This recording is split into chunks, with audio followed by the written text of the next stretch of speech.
आइए हम लोग एक्सरसाइज 4.3 का प्रश्न 5वां को हल करते हैं। देखते हैं, एक क्लास टेस्ट में शेफाली के गणित और अंग्रेजी में प्राप्त किए गए अंकों का योग 30 है।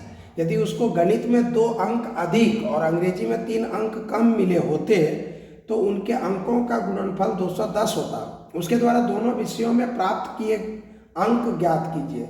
सबसे पहले हम लोग देखते हैं क्या कि जो दोनों विषयों में उनको प्राप्त अंक मिला है वह टोटल 30 है। तो सबसे पहले हम लोग क्या करेंगे कि एक विषय का मान लेते हैं, यानी इस तरह माना कि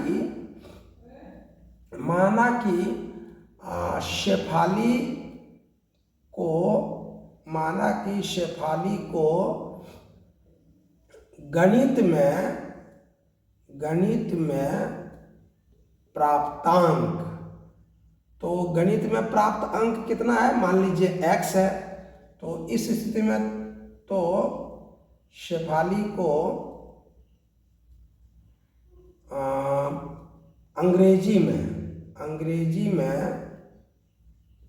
प्राप्तांक, अंग्रेजी में क्या हो जाएगा, क्योंकि दोनों को मिला करके 30 है तो मैथ में जब x हो गया तो अंग्रेजी में हो जाएगा 30 माइनस x, ये हो जाएगा। दोनों में है, दोनों मिलाकर है 30, तो अगर गणित में है x तो x घट जाएगा, ये बाकी अंग्रेजी का हो गया। अब कह रहा है कि यदि 2 अंक अधिक मिलता गणित में, तो ठीक है, यहाँ पर हम लोग लिखते हैं 2 अंक अधिक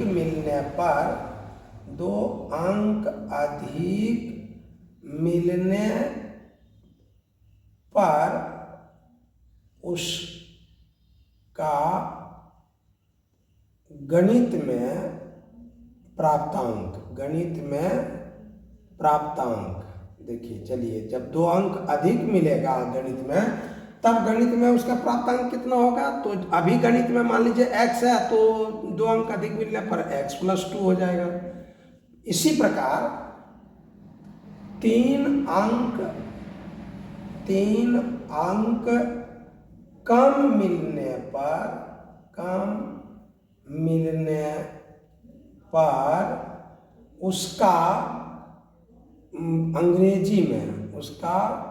अंग्रेजी में प्राप्तांक, देखिए, तब अंग्रेजी में क्या हो जाता है, उसका 3 अंक अगर कम मिलता है तो घट जाएगा 3 अंक। तो अभी मिल रहा है मान लीजिए 30 घटाओ x, तो 3 अंक और घट जाएगा, अर्थात इतना हो गया।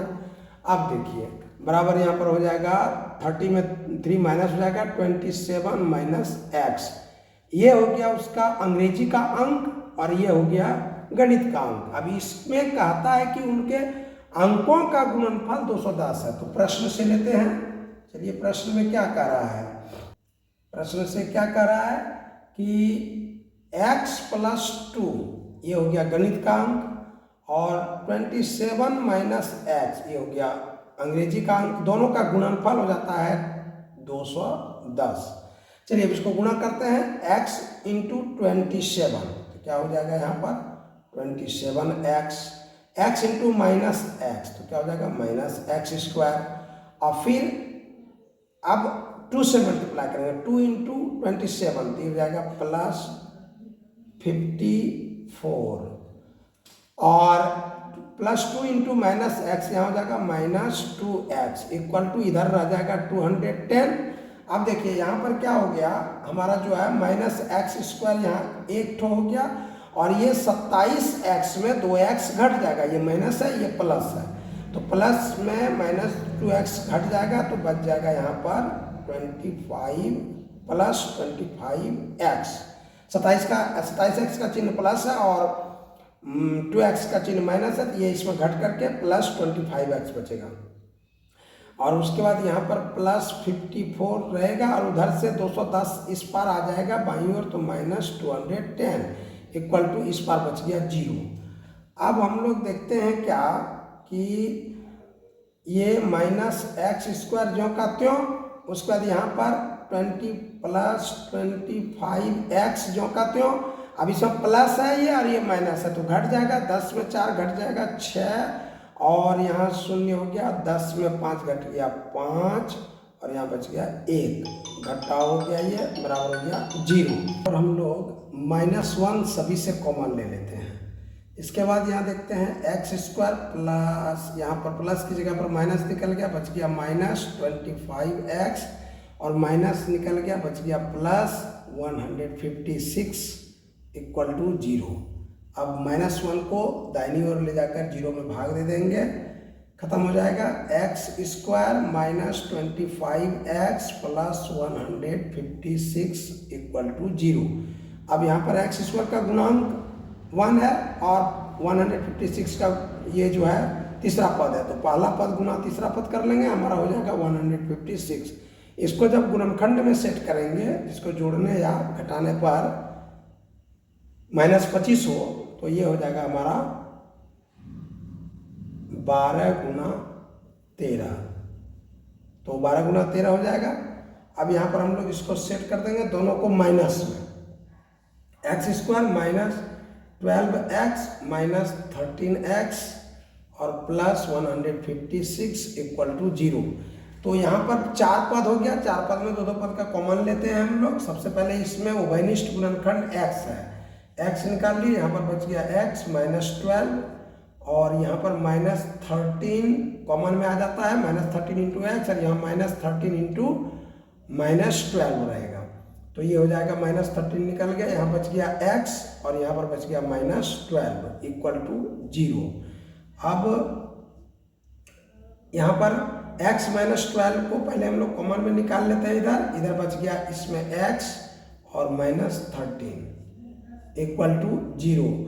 तो 2 गुणनखंड प्राप्त हो गया। पहला गुणनखंड हमारा है x -12 इतना = 0, और फिर दूसरा x -13 = 0।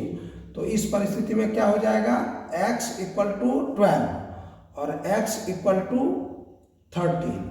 अब x का मान आ गया 12 और 13। यदि गणित में प्राप्तांक बराबर 12, तो अंग्रेजी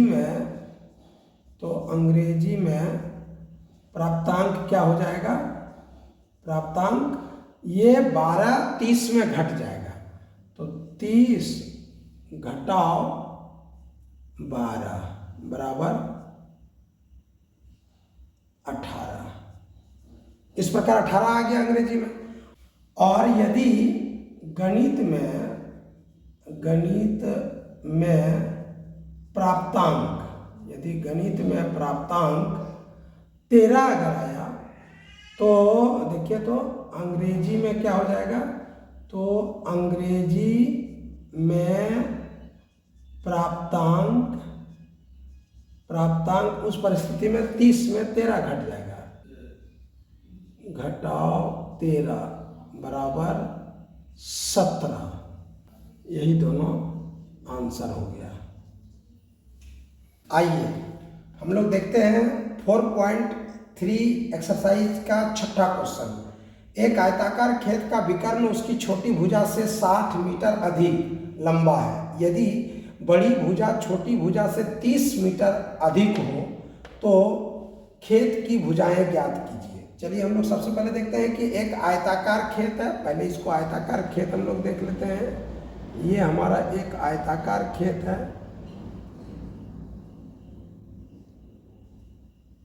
ये एक आयताकार खेत हो गया। चलिए ए बी सी डी।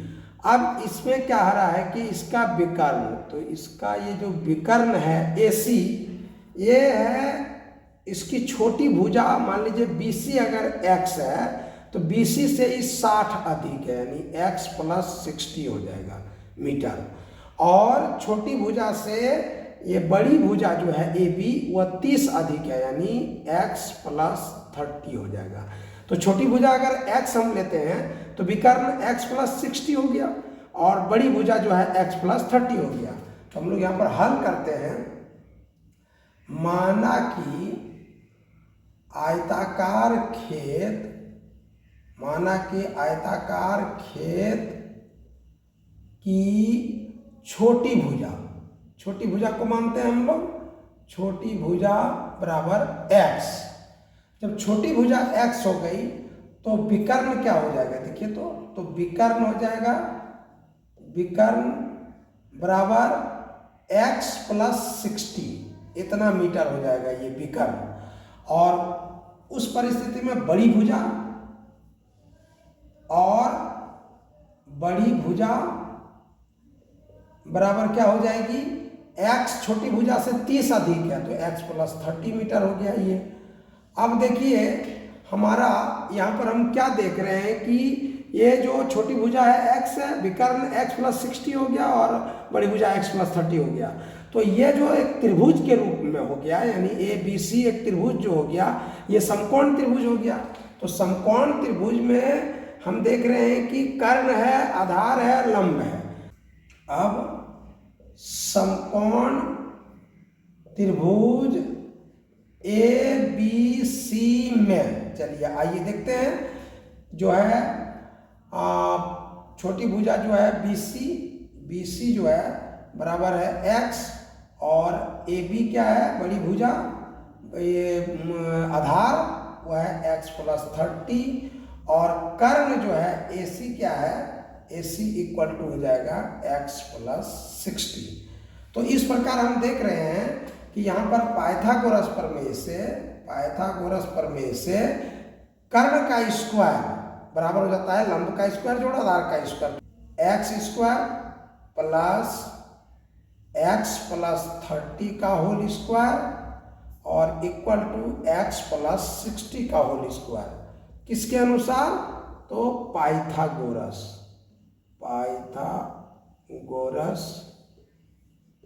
प्रमेय से। तो अब हम देखते हैं क्या, इसको हल करते हैं। एक्स स्क्वायर प्लस यहाँ a प्लस बी का होल स्क्वायर हो गया तो यहाँ हो जाएगा a स्क्वायर यानी एक्स स्क्वायर प्लस 2ab, यानी तो इसको 2 से गुणा करेंगे तो 30 इंटू 2 60 हो जाएगा, 60 और x आप प्लस 30 का स्क्वायर b स्क्वायर, तो 30 का स्क्वायर 900 हो गया। चलिए ये तो बाईं तरफ हुआ, इक्वल टू इधर दाहिनी तरफ भी उसी तरह का a प्लस बी के होल स्क्वायर पर सूत्र पर बिठाना पड़ेगा। तो सबसे पहले x प्लस 60 का होल स्क्वायर एक्स स्क्वायर और प्लस 2ab यानी 60 गुना 2 तो 120x और प्लस 60 का स्क्वायर तो 3600 ये हो गया। अब हम देख रहे हैं कि एक्स स्क्वायर और एक्स स्क्वायर समान पद है तो ये तो घट जाएगा। हम यहाँ क्या देख रहे हैं कि यहाँ पर बाईं ओर एक्स स्क्वायर और प्लस 60x और प्लस 900 बच गया और इस पार के दोनों पद को 120x को और 3600 पद को इस पर ले आते हैं। चलिए माइनस 120x और माइनस 3600 बराबर इस पर में 0 बच गया। अब यहाँ पर क्या हो गया, एक्स स्क्वायर जो का त्यों एक्स वाला पद 2 हो गया, 60x का चिन्ह है प्लस में और 120x का चिन्ह है माइनस में, ये इसमें यही वाला घट जाएगा, बच जाएगा माइनस 60x।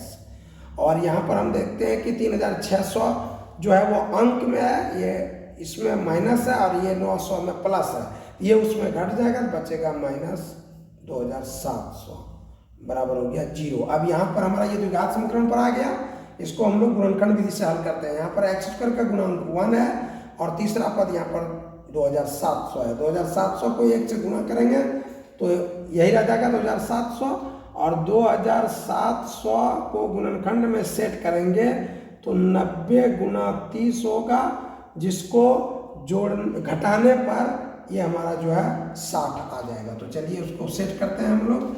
यहाँ पर एक्स स्क्वायर जो का त्यों और यहाँ पर हो जाएगा प्लस 30x और minus 90x minus 2700 equal to 0। चलिए अब यहाँ पर हम क्या देख रहे हैं, 4 पद बन गया। 4 पद में 2 पद का हम लोग कॉमन लेते हैं। यहाँ पर उभयनिष्ठ जो है गुणनखंड क्या है, x है, x को कॉमन ले लिए, क्या बच गया x और प्लस यहाँ से x निकल गया तो क्या बच गया 30। चलिए यहाँ दोनों में से इसमें 90 गुना x है, माइनस 90 गुना x और यहाँ पर है माइनस 90 गुना 30, तो हम माइनस 90 को कॉमन ले लेते हैं। अब यहाँ हमारा बच गया केवल x और माइनस निकल गया, बच गया प्लस और 90 गुना 30 था तो 90 निकल गया गुणनखंड, तो 30 बच गया इक्वल टू 0। अब हम लोग देख रहे हैं कि यहाँ ये दोनों समान गुणनखंड में से x प्लस 30 को निकाल लेते हैं इधर, यहाँ बच गया हमारा x माइनस 90 इक्वल टू 0। अब दोनों दो गुणनखंड प्राप्त हो गया, दोनों गुणनखंड को बराबर 0 करते हैं, यानी x प्लस 30 इक्वल टू 0 और फिर x माइनस 90 इक्वल टू 0। चलिए तो यहाँ पर हमारा क्या हो रहा है, x इक्वल टू माइनस 30 और x इक्वल टू यहाँ हो जाएगा प्लस 90। यानी देखिए जो हम लोग माने थे छोटी भुजा वह माइनस 30 नहीं होगा, ये तो असंभव होगा, किसी भुजा का मान ऋणात्मक नहीं हो सकता है। तो चलिए अब हम लोग यहाँ पर देखते हैं कि x यानी भुजा हो गई छोटी वाली 90, तो यहाँ लिखेंगे अतः छोटी भुजा बराबर हो गई 90 मीटर। तो बड़ी भुजा क्या हो जाएगी, तो बड़ी भुजा बराबर हो जाएगी, ये 90 से 30 अधिक है, 90 से 30 अधिक है, तो 90 जोड़ 30 बराबर 120 मीटर, यही हो गया आंसर।